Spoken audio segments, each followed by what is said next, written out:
This destroys more weight loss journeys than anything else, but once you understand it, you're gonna get past that hump of being stuck with weight loss. So in this video, I'm gonna explain what it is, why it happens, and exactly what to do so you can start seeing weight loss results. So what is it? Your weight loss probably looks like this. It stays steady and it's not really dropping. It may even drop a little bit early on and now it feels like it's stalled.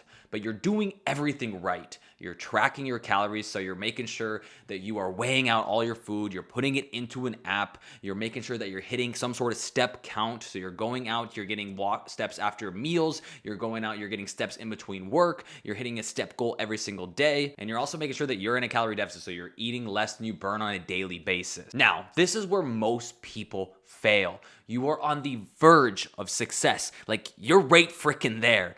But you end up quitting. But what if the scale wasn't showing the fat loss that was actually happening? You could have been one day away from seeing this. This is what we call the whoosh effect. This is where your weight stays roughly the same, and then all of a sudden, bang, you just see it drop like 2 to 3 to 4, 5, maybe even pounds in just one day. This is the whoosh effect. This is something that confuses a lot of people because you sit there and you wonder, how can I be making no progress? And all of a sudden it drops a ton. It almost gives you like a high a little bit, and you almost get pissed off because the next day doesn't drop like crazy a ton as well. So why does this happen? You probably get excited when the scale spikes down a pound or 2 pounds in just one day. Or you get pissed off when the scale spikes up a pound or 2 pounds in a single day. But here's the problem. That scale that you step on tracks more than just fat. That scale actually tracks 3 main things. It tracks how much food you have in your stomach. So if you were to eat a ton for dinner, or you go out to eat and eat so much, you come back, and if you were to weigh yourself, not a good idea, but if you were to weigh yourself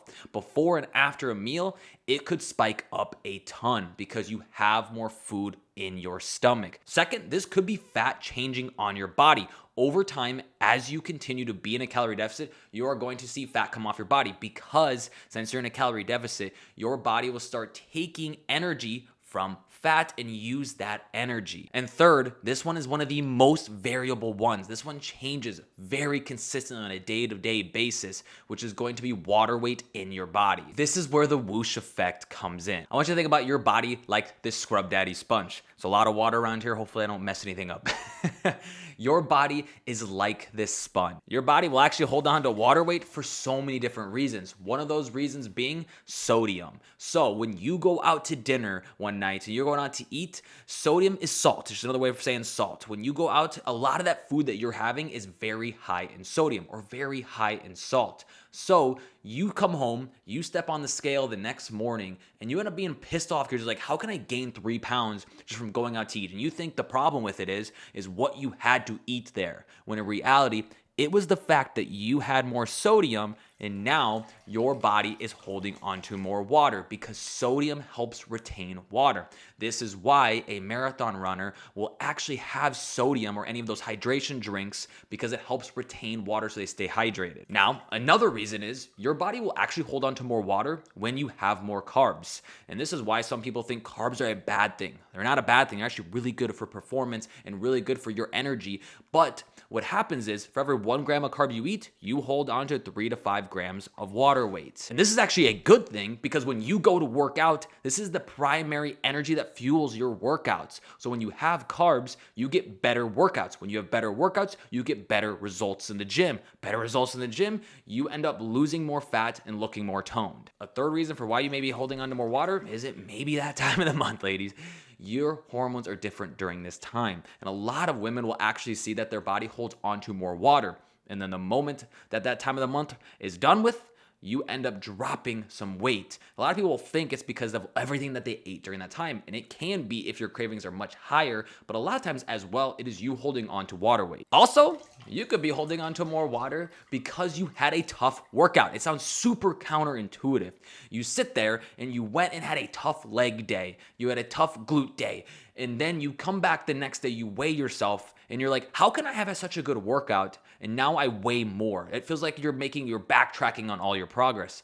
Well, this is what actually happens. When you have a tough workout, your body actually breaks down that muscle. And when it breaks down that muscle, guess what? It repairs it and builds it back up. Now, when it builds it back up, it actually sends water to that area and other nutrients to repair that area. So you could actually weigh a little bit more the next day after a hard workout because your body is just repairing that area. It's holding on to a little bit more water. And another reason that you could be holding on to more water is that you are stressed out. A lot of times, if you've been stressed out for a long period of time, your body's reaction can be to hold on to water. Now, here's the interesting part about this sponge. I could be holding onto more water, but let's say I rip a couple pieces off this sponge. There we go, rip a couple pieces off this sponge. You could be losing fat during this process, but that water could be masking all of the progress. It could also be looking like you're backtracking on progress for this reason. But eventually, you hit what we call the whoosh effect, and you drop some of that water weight off, and the scale finally drops. And at that moment that you hit that whoosh effect, most people think that weight loss had finally started. It finally worked for them. What I did the day before actually worked. When in reality, you were losing fat that whole time. You were taking little pieces off that sponge that whole time, but the water weight was masking it. The water weight was hiding that. Now, I want you to also understand the goal isn't to lose water weight. You just need to understand that there are times and things where your body is just holding onto more water weight than other times. This is why it is so normal to see fluctuations on a daily basis. This is why it's so important for you to understand that fat loss could have been happening that entire time. But it's also why this feels so frustrating. Because most people are gonna sit here and think, oh, my deficit just stopped working. My metabolism is broken. Oh, I need to eat less. So your reaction then is, I'm gonna slash my calories. I'm gonna cut back a ton more and eat even less, which is gonna end up spiking a bunch of cravings. You're gonna probably spike a little, you being stressed out. Or you start thinking, oh, I need to hop on the Stairmaster more. I need to start doing some incline walking. I need to start doing way more cardio to burn off all these extra calories. Or you restrict so much and then you start binge eating and you have these cycles where you just can't control yourself and eat way more than you probably should have. And then you end up thinking, oh, I'm just gonna start all over on Monday. Or the worst of all of it, you just quit entirely because you feel this way. But here's the crazy part. A lot of people quit when they were in that exact phase where they were just about to lose weight. They were just about to see the scale drop. But now you may never see that because you quit. Kind of sucks. But you literally could have been one day away from seeing the scale drop. It's kind of like a slot machine where you could have just been one little button push away from hitting the jackpot. And if you're anything like me, I freaking hate slots. I'd rather sit on a blackjack table and lose all my money there instead. Now, if you're really unsure about what exactly that you should be doing to lose weight, a sustainable approach that works for you, systems that you can put in place that are make sure you see consistent weight loss results even when it does stall, so it continues to trend down over time, then I've made an entirely free mini course that you can access by clicking the link in the description. This is going to help set up weight loss in a way that is sustainable to you. So how do you know if you're actually losing fat and what should you do during this time? The first thing that you need to start doing is you need to stop only using the scale as the only form of progress. It's like being in a relationship. You don't judge your entire relationship off of one good day. You're not sitting there and thinking your relationship's amazing from one good day. And you're also not judging your entire relationship off of one horrible day. You're not thinking you have a very toxic or a bad relationship when you have one bad day. It's an accumulation of all these days, which makes it feel like, okay, I have a good relationship or I don't, and I probably should move on and find somebody else. This is just like the scale. You have days where it spikes up, days where it spikes down.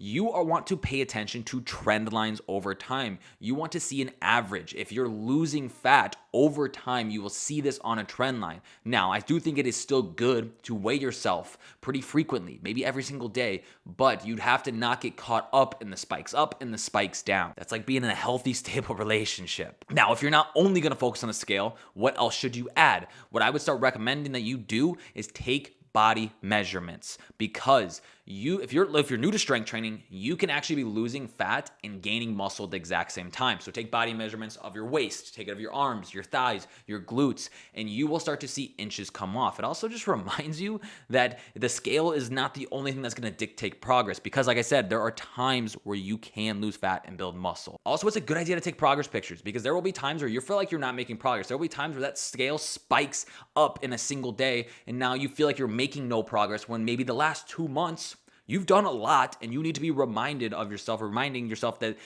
I'm making progress. Look back at these pictures and see how far that you've come, or even times where you may not realize. It's like when you lose weight and you go to the holidays and then somebody says, you look so much better, and when you didn't even really notice that much of a difference on yourself. It's the same thing. You need to take pictures occasionally from time to time, maybe like once every month, so you can start seeing progress. It's like a relationship. If you sat there and all you focused on your entire life was just that relationship, it is going to drive you nuts. And if you were to not be with that person anymore, right, you would feel like your whole identity is gone. You need to be doing things outside of the relationship. You need to have hobbies outside. You have a job outside of this. It's not your entire well-being. Obviously, it is a big part of your life, but when you don't have these things and all you focus on is that scale, it is going to drive you nuts. Look, all these people are going to sell you on juice cleanses. They're going to sell you on these body reset fasts that you do. They're going to sell you on detoxes to get you out of this little plateau. Look, you don't need any of that. If you want to go try that and then come back here, be my guest. You don't need any of that. You need time. Time is your biggest thing. You are freaking out after not seeing progress for maybe a couple weeks. You are going to start seeing trends over time if you are doing this long enough and actually in a calorie deficit. Now, let's say the scale isn't moving. It's been 3 weeks. You feel like you're stuck at this stall. Then I'd recommend you watch this next video here where I talk about how you can be in a calorie deficit and not losing weight and how you can fix it.